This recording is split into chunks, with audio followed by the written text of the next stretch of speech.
নমস্কার, কেমন আছেন সবাই? গৌরীকরের একটি ব্লগে আপনাদের সকলকে স্বাগত। আমি আজকে ভোরবেলা চলে এসেছি মা পোড়ামা মন্দিরে। আমি যেহেতু মর্নিং ওয়াক আসি, তাই তোমাদেরকে আজকে মা পোড়ামাকে ভোরবেলা দর্শন করিয়ে দিচ্ছি।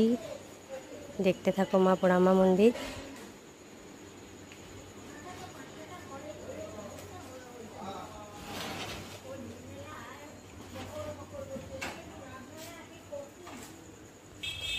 এই যে ফুলের দোকান বসেছে, শিবের মন্দিরটি খুলেছে ভোরবেলা। এখনো পর্যন্ত সমস্ত দোকান বন্ধ আছে, দেখতে পাচ্ছ বন্ধুরা। পাশেই ভবতারিণী মন্দির আছে। চলো তোমাদেরকে একটু ভবতারিণী মূর্তিটা দেখিয়ে আনি।